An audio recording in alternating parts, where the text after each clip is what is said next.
ఎందుకంటే అంతకుముందు ఇక్కడ మనం సింగరేణి మొదలు స్టార్ట్ అయినప్పుడు రన్నింగ్ పెట్టి తీసుకున్నారు జాబ్స్. అప్పుడు చదువుకు అవసరం లేదు, ఫిజికల్ ఫిట్నెస్తో సంబంధం ఉంటుంది సింగరేణిలో.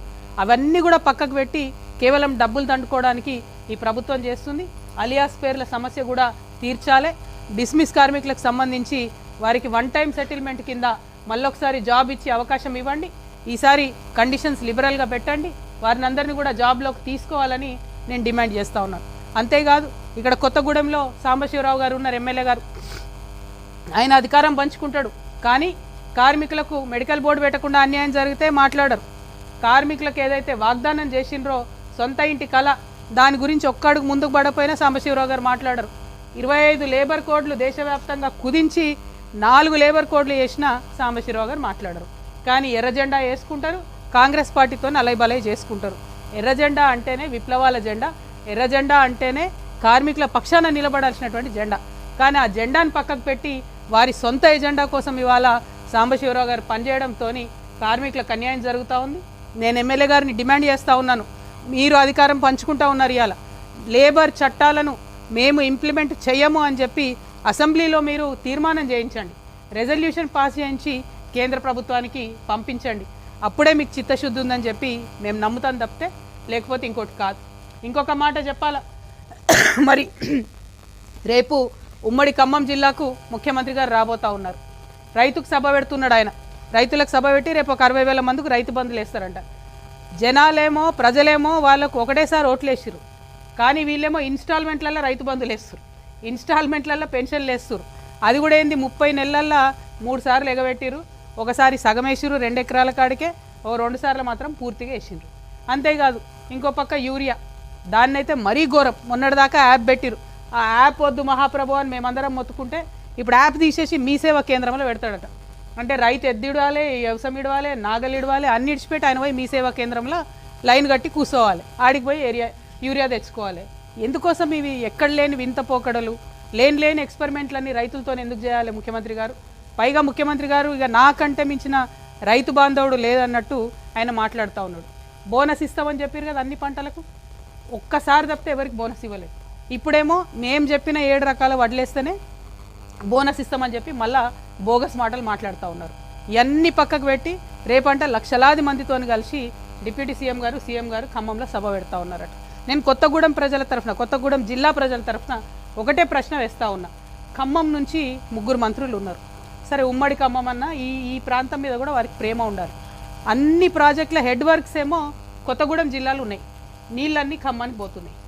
మరి కొత్తగూడెం ప్రజల పరిస్థితి ఏంటి? ఇల్లందు ప్రజల పరిస్థితి ఏంటి? సత్తుపల్లి వాళ్ళ పరిస్థితి ఏంటి? అశరావుపేటల పరిస్థితి ఏంటి? వీళ్ళకి నీళ్ళు ఇవ్వరా? ఇచ్చే ఉద్దేశం కూడా లేదా మీకు? ఆ విషయం రేపు ముఖ్యమంత్రి గారు మాట్లాడాలి. మీరు రైతుల కోసం పెడుతున్న మీటింగు కేవలం ఖమ్మం రైతుల కోసమే కాదు కదా, రాష్ట్ర రైతులందరి గురించి కూడా మాట్లాడాలి. ఇక ముఖ్యమంత్రి గారు సొంత జిల్లా, నిన్ననే నేను ఇక్కడికి వస్తుంటే మహబూబ్ నగర్ జిల్లా నుంచి రైతులు వచ్చిరు నా దగ్గరికి. ఈ ప్రభుత్వానికి నిజంగా రాష్ట్రపతి అవార్డు ఇవ్వాలి. రైతుల మీద రౌడీ షీట్లు ఓపెన్ చేసిన మొట్టమొదటి ప్రభుత్వం ఈ ప్రభుత్వం. అక్కడ ఇథనాల్ ఫ్యాక్టరీ పెడితే రాష్ట్రం మొత్తం ఒక 28 ఇథనాల్ ఫ్యాక్టరీలు ఉంటే ఒక 7 పనిచేస్తున్నాయి. అన్ని చోట్ల నిరసనలు వ్యక్తం అవుతున్నాయి. అందులో ఒక 5 మహబూబ్ నగర్ జిల్లాలోనే ఉన్నాయి, ముఖ్యమంత్రి గారు సొంత జిల్లాలో. అది కూడా ఎవరిది? బీఆర్ఎస్ ఎంపీ పార్థసారథి రెడ్డి గారిది. ఆయన కూడా మీ ఖమ్మం బిడ్డనే. పార్థసారథి రెడ్డి గారిది ఫ్యాక్టరీ ఉంది అక్కడ. ఒక 500 ఎకరాల సామ్రాజ్యం అది. అక్కడ ఎవరి లోపలికి ఒక మనిషిని రానియరు. అక్కడ 10,000 మంది ఆడబిడ్డలు కూర్చొని, రైతు భార్యలు కూర్చొని ధర్నా చేసి దీక్ష చేస్తే కూడా ఆ ఫ్యాక్టరీని మూసేస్తలేరు. పైగా 90 మంది మీద కేసులు పెట్టిండ్రు. అందులో 9 మంది రౌడీ షీటర్లు పెట్టిండ్రు రైతుల మీద. ఒక జూనియర్ లెక్చరర్ ఉన్నాడండి, గవర్నమెంట్ జూనియర్ లెక్చరరు. ఆయనను 3 రోజులు 3rd డిగ్రీ చేసి ఆయనను సర్వీస్లోకి వెళ్ళి తీసేసి ఇప్పుడు ఆయన మీద రౌడీ షీటర్ పెట్టిండ్రు. అది ఏం ప్రభుత్వము, ఎవరి కోసం పనిచేస్తుంది అర్థం కానటువంటి పరిస్థితి. మీరు రేపు రైతు సభ పెడుతున్నారు కాబట్టి ముఖ్యమంత్రి గారిని డిమాండ్ చేస్తున్నా, మీరు రైతు సభలో మాట్లాడే లోపల మీ సొంత జిల్లా మహబూబ్ నగర్ జిల్లాలో మీరు ఏదైతే రౌడీ షీట్లు పెట్టిరో రైతుల మీద అది తొలగించండి. 90 మంది మీద ఏదైతే కేసులు పెట్టినరో అది తొలగించండి. మీ మహబూబ్ నగర్ జిల్లాను పాయిజన్ చేస్తున్న ఆ ఇథనాల్ ఫ్యాక్టరీని మీరు మూసేయండి. ఇక్కడ బిడ్డనే బండి పార్థసారథి రెడ్డి గారు కాబట్టి వారిని నేను రిక్వెస్ట్ చేస్తూ ఉన్నా. ఇంకా జోక్ ఆఫ్ ద సెంచరీ ఏంటంటే మీ పార్థసారథి రెడ్డి గారిది, ఆయన్నే కంపెనీ పెడతాడు, ఎట్రో కంపెనీ. ఆయన్నే మందులు తయారు చేస్తాడు, ఆయన్నే మొత్తం మన భూమిలో విషం పోస్తాడు, ఎథనాల్తోని భూమిలో విషం పోస్తాడు. మళ్ళీ ఆయన్నే క్యాన్సర్ హాస్పిటల్ పెడతాడు. ఆ క్యాన్సర్ హాస్పిటల్కి మళ్ళీ మన ప్రభుత్వం భూమి ఇస్తుంది.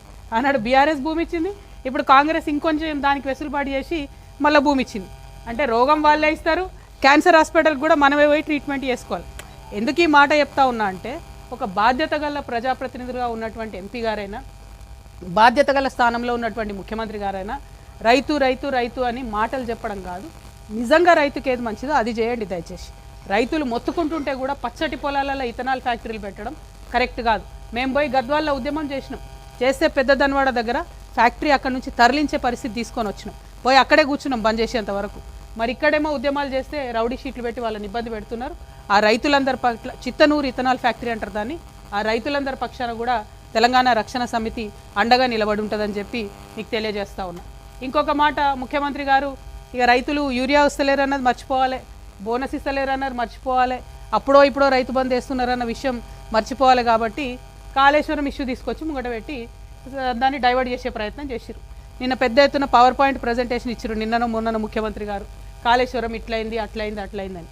నిజంగా కూడా నేను ఇవాళ కూడా చెప్తున్నా, సాధికారికంగా చెప్తా ఉన్నా, మన ముఖ్యమంత్రి గారికి ఆఫీసర్లు చెప్పింది చెప్తారు తప్పితే నీటి మీద అవగాహన ఉన్నట్టు నాకు అనిపిస్తలేదు. ఎస్, నేను ఛాలెంజ్ చేసి అవునయ్యాల, ఇరిగేషన్ మంత్రి గారు మాట్లాడతారా, ముఖ్యమంత్రి గారు మాట్లాడతారా, కన్నెపల్లి పంప్ హౌస్ ద్వారా మేడిగడ్డ బ్యారేజ్తో సంబంధం లేకుండా కరెక్ట్ ఒక 1/2 కిలోమీటర్ చిన్న రాక్ గోడ కడితే, రాళ్ళ గోడ కడితే డైరెక్ట్గా నీళ్లు అన్నారం పోతాయి, సుందిలా పోతాయి, అక్కడ నుంచి ఎల్లంపల్లికి పోతాయి, అక్కడ నుంచి మిడ్మానేర్కి పోతాయి, మిడ్మానేర్ నుంచి ఎస్ఆర్ఎస్పీకి పోయేటి ఎస్ఆర్ఎస్పీకి పోతాయి, పునరుజ్జీవనం పథకానికి పోయేటి అవి అటు పోతాయి, మా నిజాం సాగరు, మా మల్లన్న సాగరు, కొండపోచమ్మ సాగరు వాటన్నిటికి వచ్చేటి అవి వస్తాయి, నల్గొండ దాకా కాకతీయ కెనాళ్ళ నీళ్లతోని టోటల్ ఒక 30 lakh వాటికి కూడా వాటర్ పంపించేటటువంటి అవకాశం ఉంటుంది. కానీ కేవలం అవగాహన రాహిత్యంతో, అహంకారంతో, అవినీతి మరకలు పాత గవర్నమెంట్ మీద వేయాలన్నటువంటి దుగ్ధతోని ఇంతమంది రైతులు ఇన్ని లక్షల ఎకరాలను ఎండబెడతా ఉన్నారు ముఖ్యమంత్రి గారు. ఇది కరెక్ట్ కాదు. నిన్న మీరు ఒక పార్టీ మీద మీరు విమర్శ చేయాలి కాబట్టి అది మేడిగడ్డ కడితే ఇట్లయితుంది అట్లయితుంది కూలిపోతుంది, నేను మేస్త్రిని నాకు తెలుసు ఇల్లు ఎట్లా కట్టాను అని చెప్పారు. సంతోషం, మీరు మేస్త్రే. నేనేమంటున్నా, మేస్త్రి గారు ఒక 1/2 కిలోమీటర్ మీరు రాళ్ళ కూడా కడితే అసలు మేడిగడ్డ బ్యారేజ్ని పక్కకు తీసి కంప్లీట్గా అన్నారం సుందిల్లని తీసుకోవచ్చు. ఏ ఎక్స్పర్ట్ వచ్చినా, ఏ ఇంజనీర్ గారిని అడిగినా ఈ విషయం చెప్తారు. చేయగలిగి ఉండి కేవలం ప్రజలు మభ్యపెట్టి మోసం చేస్తూ ఉన్నారు. ఇక వీళ్ళు కాంగ్రెస్ పార్టీ నుండి ఇట్లా మోసం చేస్తే అసలు టోటల్ బీఆర్ఎస్ పార్టీకి అవినీతి మరకలు అంటడానికి, టోటల్ కాళేశ్వరం ప్రాజెక్టులో అవినీతి అనకొండ అయినటువంటి హరీష్ రావు గారు వచ్చి పల్లికి తీసుకుంటే ఆయన ప్రెస్ మీట్ పెడతాడు. ఇక పాలమూరు ప్రాజెక్టులో అన్యాయం చేసింది ఆ గుంటనక్క, కాళేశ్వరంలో అన్యాయం చేసింది ఆయన. ఈయననే తప్పు చెప్పి ప్రజల్ని డైవర్ట్ చేస్తుందంటే ఆయన వచ్చి ఆ డ్రామా ఇంకొంచెం పెంచి ఆయన ఏందేందో మాట్లాడిపోయాడు. నేను అంటున్నా కదా, అదే గుంటనక్కను ఎవరి వల్ల అయితే అవినీతి జరిగిందో ఆయననే ముందట పెడుతున్న బీఆర్ఎస్ పార్టీ ఈ జన్మల బాగుపడదు, ఈ జన్మల అధికారంలోకి రాదు. ఇవాళ అవినీతితో కూరుకుపోయి ఉన్నటువంటి విషయాన్ని బయట పెడతా ఉన్నా నేను చాలా స్పష్టంగా. వీరొక్కరే కాదు, నిన్న మొన్న కూడా చూస్తూ ఉన్నాం, చాలా విషయాలు బయటకు వచ్చినాయి. కేటీఆర్ గారు వారి స్నేహితుడి కోసం పర్మిషన్ ఇవ్వడానికి మరి ఎన్ని రకాలుగా అదలా బదిలీ జరిగిందనేటటువంటిది అన్ని పత్రికలలో చాలా ప్రముఖంగా వచ్చింది. ఇన్ని రోజులు నేను చెప్పలే చాలా విషయాలు. ఇవాళ ఎందుకు చెప్తా ఉన్నా అంటే, అన్న మాట్లాడుకుంటూ ఒక మాట చెప్పారు మా జనార్దన్ అన్న గారు, మేము పార్టీ పెట్టుకున్నాం, మమ్మల్ని మీరు పార్టీలోకి వెళ్ళి తీసేసి అవినీతి గురించి మాట్లాడినందుకు. నేను ఆగిపోలేదు కదా, నేను సాగాలి కదా, ప్రజల మధ్యలో ఉండాలనుకుంటున్నా. నేను నా పార్టీ పెట్టుకున్నాను, ఎలక్షన్ కమిషన్కి పోయినాను, నా పని నేను చేసుకుంటున్నా. 1.5 సంవత్సరం కాలంగా ఒక 6 నెలలు, ఫస్ట్ 6 నెలలు చెప్పాలి ప్రజలకు కాబట్టి మీ గురించి చెప్పి వదిలేసి తర్వాత నేను ప్రజా సమస్యలు మాట్లాడుకుంటూ వెళ్తున్నా. కానీ వాళ్ళు మాత్రం ఎలక్షన్ కమిషన్కి 1000 కంప్లైంట్స్. మరి భయం లేదన్నారు కదా, నేను పార్టీ పెట్టుకుంటే మీకు ఇబ్బంది లేదన్నారు కదా, మేము అడిగిన ప్రశ్నలకు ఇంతవరకు జవాబు చెప్తలేరు కదా, మరి ఎందుకు ఈ చాటుమాటు వెన్నుపాటు వ్యవహారాలు? ఎవరన్నా మీలాంటి పత్రికా మిత్రులు మా వార్త రాస్తే సిగ్గు లేకుండా గుంటనక్క ఫోన్ చేసి ఎందుకు వేస్తాను, ఎందుకు వేస్తున్నారు వార్తలు ఏకండి. అదేవిధంగా ఇంగ్లీష్ మాట్లాడతాడు కేటీఆర్ సార్ కాబట్టి ఇంగ్లీష్ వాడు ఎవడన్నా వార్త వేస్తే ఢిల్లీకి ఫోన్ చేసి ఎందుకు వేస్తారని నేను అడుగుతాడు ఇంగ్లీష్లో. వాళ్ళు ఫోన్ చేసి చెప్తారు నాకు. ఇంత సిగ్గులేని వ్యవహారం ఎందుకు? ఒక ఆడబిడ్డగా నేను చాలా ధైర్యంగా ప్రజల మధ్యలో ఉంటాను, నేను వెళ్తున్నా. ఆంబోతుల్లాగా అడ్డగాడిదల్లాగా ఎందుకు నా కాళ్ళల్లో కట్టెలు పెట్టే పనులు చేస్తున్నారు నాకు అర్థమవుతలేదు. ఏం అవసరం ఉంది మీకు?